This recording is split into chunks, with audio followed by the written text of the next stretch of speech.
Hey, what's going on, everyone? Hope that you guys are having a good week. Hope that you guys are all doing well, enjoying this colder winter weather that we've been having and all the snow, everything that we've had in the past week. So, hope you guys are doing well. And it's Wednesday, so you know what that means. We were talking about the Gospel of Matthew. We've been reading through different chapters of this book, kind of pinpointing a couple key themes and key things here that Matthew highlights as he's recording interactions with Jesus, things Jesus said, taught about, and kind of the life and ministry of Jesus Christ. And so last week we talked about a couple things in Matthew chapter 10 and 11. This week we're in chapter 12, and there's one thing I want to highlight in chapter 12 and one in chapter 13. But like always, in your own time, go and read through this book. Read through these chapters individually. Look at all the different things that are here. We could talk about this stuff all day long. Honestly, that would be a really long video for me to make and for you guys to watch. But I encourage you guys to read through these things on your own. If you have any specific questions about passages here, please feel free to reach out, contact me about them. We can definitely talk about them.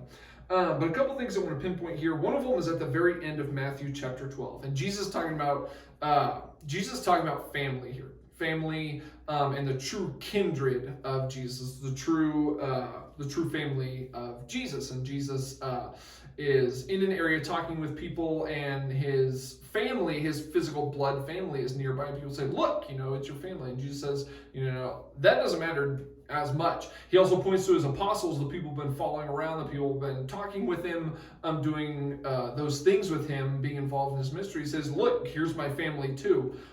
These people matter. These people are close to me. These people are my family." And he points at the very end in chapter 12, verse 50.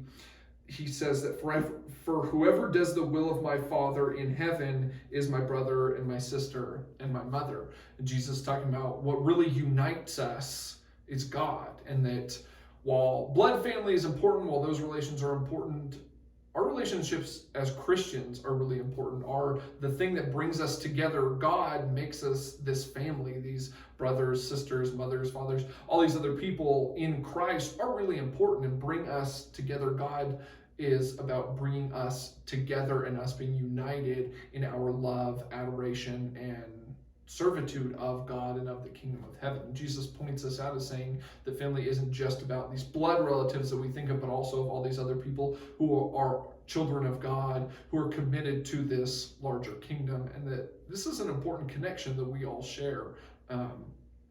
And so I think that that's a pretty cool aspect of what Jesus is pointing people towards. Jesus is pointing people towards this bigger picture, this bigger family of God, being a very key point of his ministry and how he sees his interactions with other people in the world. And so the other thing is in chapter 13, Jesus launches into a bunch of different parables, a bunch of different teachings. And Jesus uses parables to teach in a specific way, using metaphors to kind of get people to think about things differently.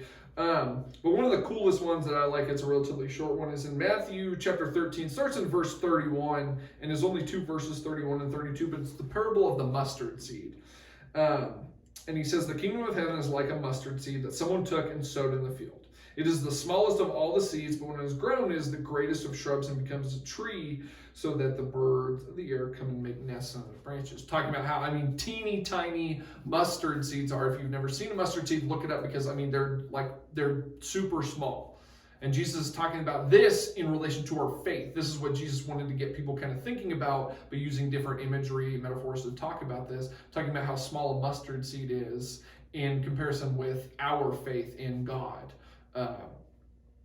Is even the smallest amount of faith, the smallest amount of commitment can yield some pretty great results through God. So Jesus was using something that people would understand here with farmers and with people like that who would understand how big this was and how much this meant in terms of faith. And just like always, Jesus trying to shift people's perspectives, use different kind of metaphors, images to kind of get people to think about the vastness of God and how God uses so many different things, and how things of this earth can be used in comparison to how we see God working. And so Jesus does a really good job of this, trying to get people to understand, trying to get people to think about things.